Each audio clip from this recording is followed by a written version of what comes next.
Christopher Dorsey. You hear me? From Uptown, Venice and Magnolia, called Martin Luther King. Keys for 13, and if you mess with them, I get you for 16. I'm a gangster, Gangsta, New Orleans, that's why I stay. Christopher Noel Dorsey, born September 3rd, 1980, better known as BG. Today's feature is a guy that had one of the rawest deliveries ever heard on record, period. To this day, there hasn't been another artist with his slowed down but always on beat flow that put him right at the top of a group that shaped my teenage years growing up in the late 90s, early 2000s. He, Lil Wayne, and Juvenile, I thought could have formed the biggest three in hip-hop of all time had some of the things we'll talk about not happened. Since 2012, BG has been serving a 14-year prison sentence, and upon hearing that news, I couldn't help but feel it was the end of what was the last straw at a promising career transitioning into the hip-hop era of today. Before that, BG was the clearest representation of Cash Money records and what made them so popular. In the late 90s, early 2000s, the gangster rap image was still very profitable if you could spin it and make it look a certain way. BG and Cash Money, fortunate and unfortunately, didn't need to do that. By all accounts, the image was real and mainly because of who BG was at such an early age. He met Baby and Slim officially through his barber at just 13 years old, and by his own admittance, it saved his life. Cash Money later inked a deal with Universal, and BG took off with his first major album, Chopper City in the Ghetto, reaching number 2 on the Billboard charts and eventually going platinum, making BG's name in the rap game etched in stone, and potentially a cornerstone for the South going forward. His song Bling Bling off the album became one of the biggest songs of the generation as far as impact it had throughout communities all over the world that followed the genre, and was even added to the Oxford Dictionary as an official term for drip. It's still a top 5 song from the South of all time for me that could still be a hit song today. He had a following album go gold the very next year, then soon after, things got shaky within his camp and also his personal life, causing his career potential to hit an immediate halt. The baby gangster himself, B Gizzle, what stunted his growth? Let's talk about it. It's your boy JC, Stunted Growth. Let's get it, man.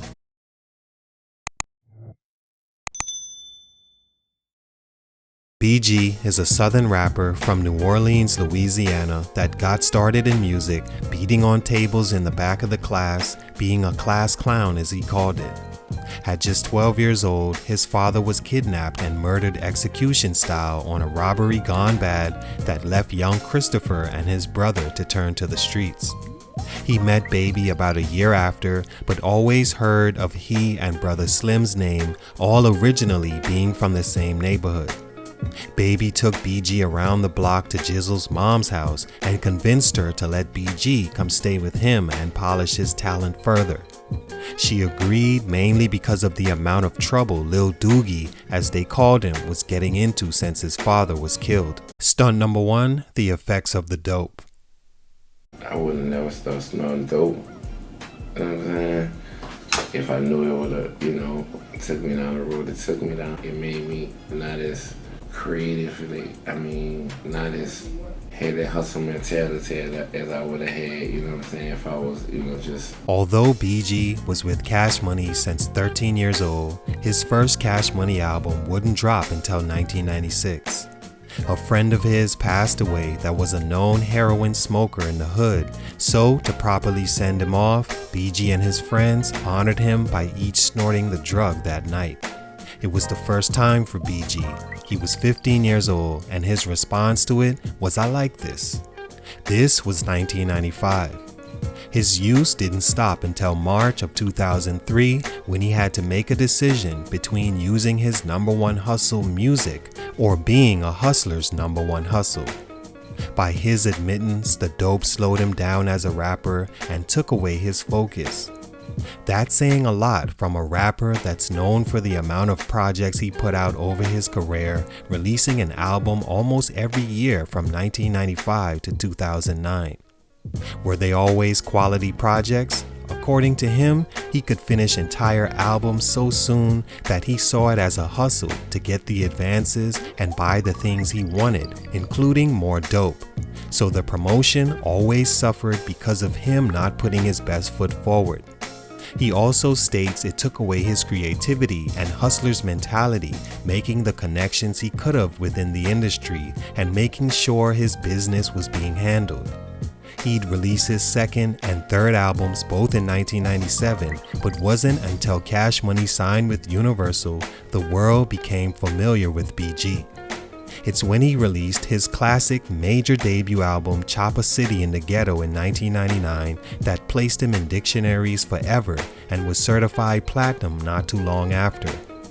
BG was becoming a star and in the perfect era to care about street raps that, according to me, he may have been one of the pioneering sounds for trap music just as much as T.I., much less Young Jeezy.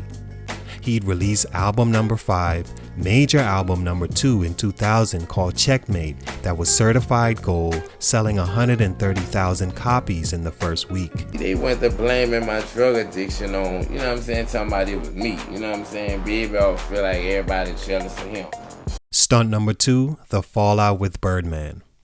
Oh, bitch ass nigga, baby, he's a dog. You hear me? Every dog had his dick. Man, your beef personal, you know what I'm saying? Because you know the kind of relationship we had, you hear me? Another byproduct of BG being on drugs was him not handling the business side of deals with Cash Money, and even accused Birdman of trying to brainwash him into signing over his royalty rights. And I would brainwash, you know what I'm saying? My brain got dry, you know what I'm saying? So I had to ease up. This, along with accusations of those rights being mishandled by Birdman that didn't allow him to be compensated like he thought he should have.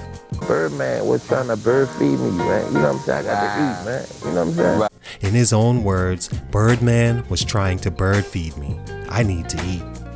He'd get annoyed having to call Birdman for money when he had so much success on his first 2 albums that he felt he should have had a bigger piece of the pie. Birdman, aka Baby, found BG and helped him at his lowest point of losing his father and took him out the hood to big budget TV appearances and possibly millions of dollars. So his feeling toward BG was that he should have showed more appreciation. Also sticking to the business side of it, making sure it be known that they had a contract together and it would be upheld. BG would move on and start his own label, dropping semi-successful projects and having success after Cash Money with his album The Heart of the Streets Volume 1. It was the last of BG's pop success as he no longer had the Cash Money affiliations and deep label pockets. Had he and Birdman managed to stay together after BG's Checkmate album, who knows what could have happened. One thing that may not have. Stunt number 3, back and forth to prison. Maybe if BG was compensated like he alleged he should have, he may not have constantly been in situations where he felt the need to be in the hood after becoming a platinum recording artist. Objectively speaking, I'm not sure if that would have even been the answer for BG, seeing as being in the hood was always where he felt comfortable and safe, ironically. Him remaining in the hood caused him to rack up gun charge after gun charge until by 2009 he was already a 3-time felon. On November 3, 2009, he was pulled over on a routine traffic stop and arrested after a search revealed 3 handguns, 2 of which were reported stolen, along with the vehicle they were in being stolen from a local car rental lot. Because of his co-defendants taking a plea deal, it left BG on an island where he could be charged solely for the crimes. So he pled guilty to possession of a firearm for a 3-time felon and witness tampering. He was sentenced to 14 years in prison in 2012 and was the last real chance of him becoming what his potential once suggested. All in all, a lot has been said about BG and the wrong done to him in his relationship with Birdman, to which they have since mended. he'd do a reunion with the Hot Boys after signing to Atlantic in 2007. He's always stated that he never had problems with the other members and that his personal beef with Baby was just that, personal. To me, he could have been just as big an artist as Lil Wayne had he have a little more focus and clear head going into music. But then again, he was just 13 years old when his mind was shaped by Baby and Slim, so how much correct choices could have been made at that age? He's still a name people wait to see and hear once again on record, and who knows, maybe sometime in the near future he can be released. He's scheduled for release in 2024 and trying to make it home even sooner. Salute to BG, free that man. He was one of the biggest influences for me growing up, so I have tons of appreciation for his story, but for these reasons, his growth was stunted. It's your boy JC Stunted Growth, and I'm out. I found out when we was on our Cash Money Rough Riders tour. You know what I'm saying? We was gone like 60 days. And nigga, you know what I'm saying? He was collecting like 165 G's a night cash. You know what I'm saying? And we was selling out every venue, 10,000, 15,000 people. You know what I'm saying? We was gone for 12 weeks. You know what I'm saying? I come back, you know what I'm saying? I buy me a brand new Benz cash, you know what I'm saying? He give me a check for 300 G's. But I read in the paper, the fucking total gross 14 million.